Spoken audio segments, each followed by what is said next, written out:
안녕하세요. 홍태 인사드리겠습니다. 오늘의 주제는요, 미납관리비 900만원을 과연 어떻게 처리하는 게 옳을까? 네.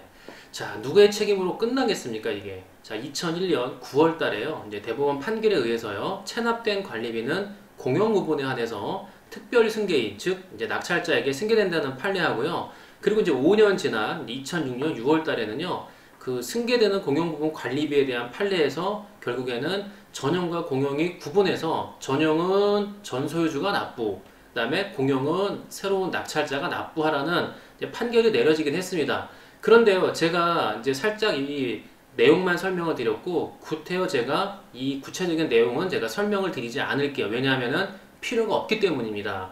아직도요, 많은 분들이 이 미납관리비를 이제 전용 부분하고 공용하고 나눠가지고요, 이걸 과연 어떻게 내느냐, 이거를 내냐, 저거를 내냐, 의견이 분분하고요. 또 법적으로 해결을 하면은 뭐 간단히 처리가 된다는 의견들도 있는데요.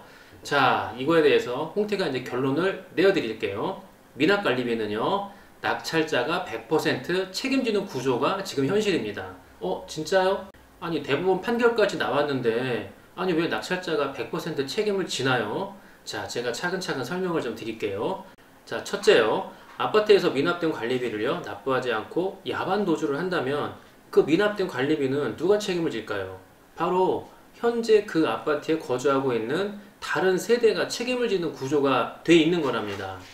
전체 관리비가 예를 들어서 1억이 나왔는데요. 두 개 호실에서 약 200만원씩 체납된 관리비가 있다고 가정을 해요. 그런데 경매가 진행돼서 사건 종결이 됐다면은 1억에서 그 모자란 400만원은 아니 결국 꼬박꼬박 관리비를 연체 없이 성실하게 납부한 모든 나머지 입주자한테 피해를 입히는 경우가 되는 거죠. 그래서 관리사무소 측에서는요, 어떻게 하든 낙찰받고 이제 새롭게 주인이 된 여러분들한테 미납관리비를 전액 청구하는 이유가 여기 있는 겁니다. 자, 두 번째는요, 대법원 판결문을요, 아무리 준비해서 관리사무소 측에 우리 소장님한테 전달을 해도요, 돌아오는 답변은 하나입니다. 일단 전액 납부하고 그리고 소송하세요 라고 이런 답이 돌아오는 거예요. 그러면은 소송을 진행을 해볼까요?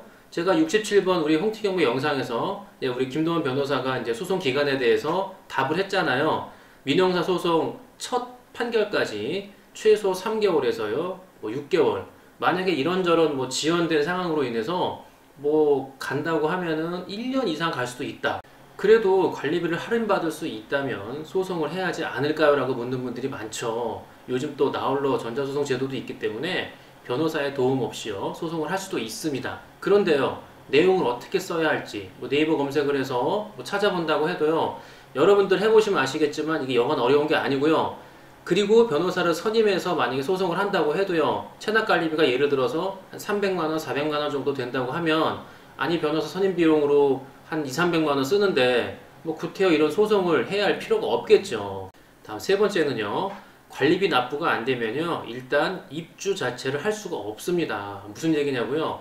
일단은 전 소유주가 썼든지 아니면 임차인이 썼든 일단 관리사무소 측에서는요, 새로운 주인이 된 낙찰자한테 체납관리비를 청구하면 되기 때문에, 그러니까 속된 표현으로 망해서 나가는 뭐 전 소유주라든가 또 억울하게 기간도 못 채우고 쫓겨난 임차인한테 쫓아다니면서 관리비 독촉을 하지 않는 이유입니다.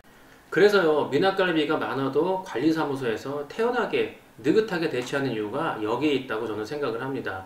거주하고 있는, 현재 살고 있는 입주자들의 그 관리비 미납은요, 사실 좀 너그러워요. 너그러운데 낙찰받고 이제 새롭게 주인이 된 여러분들한테는요, 정말 깐깐하게 체납된 모든 관리비가 납부되지 않으면 입주 자체를 못하게 막아버리기 때문에, 예를 들어서 뭐 도배라든가 장판이라든가 인테리어 수리하기 위해서 그분들이 가려고 해도 못 들어가게 막기 때문에 저는 어쩔 수 없이 그 체납관리비를 낼 수밖에 없는 구조가 여기에 있다라고 생각을 합니다. 자, 지금 물건 보이시죠? 2019 타경 경매물건.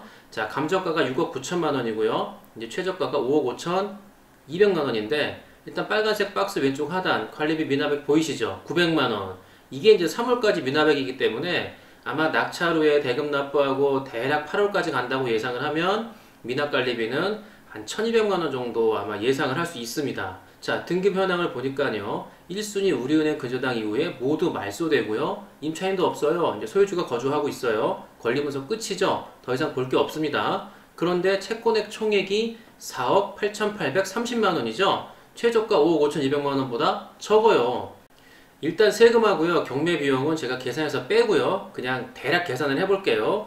일단 소유자, 즉 채무자한테 배당되는 잉여금이 한 5,800만 원쯤 돼요. 여기서 이제 홍티가 팁을 드릴게요. 이렇게 배당해서 잉여금이 남았을 때는요, 낙찰 후에 여러분들이 어떻게 하면 되느냐, 그 길로 즉시 관리사무실을 방문해서요, 친절한 말투와 명확하게 낙찰대금 납부 의사를 밝히시고, 그 소유자에 남는 배당금이 얼마 정도 되기 때문에 내가 잔금을 매각대금을 납부하면 그 즉시 배당금에 대해서 가압류를 하셔라, 이렇게 조언을 해드리는 겁니다. 생각보다요, 많은 관리사무소 측에서 이런 내용을 몰라요. 그래서 여러분들께서 낙찰을 받으셔서 잉여금이 남는다고 하면은 꼭 가셔갖고 이런 조언을 해주세요.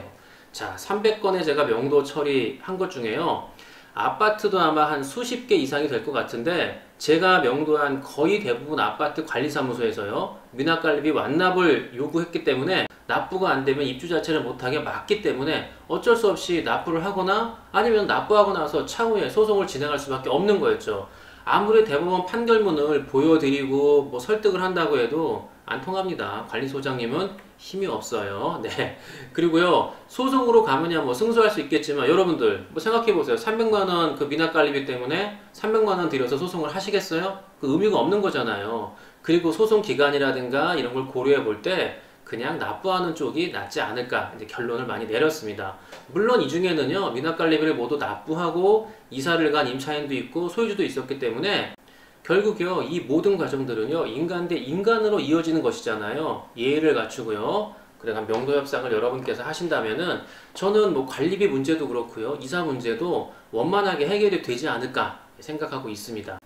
여러분, 명도든 미납관리비든 결국에는 거기 살고 있는 사람, 임차인 또는 소유주하고 해결해야 될 부분이잖아요. 그분들하고 협상을 잘 진행하는 것도 결국에는 내가 마음속에 있는 진심에서 우러난 말, 예의 바른 말투, 그 다음에 그분들하고 대하는 어떤 나의 모든 태도에서 저는 해결점이 나온다고 생각을 합니다. 여러분들, 경매가 어렵지 않고요, 충분히 가능하기 때문에 제가 계속 쉽다고 말씀드리는 거고요. 경매가 쉽다는 거요, 오늘부터 시작되는 주말 동안에 여러분들 제가 드리는 그 스피드 옥션 무료 시불 한번 이용해 보시면서 차근차근 경험해 보시기 바랍니다.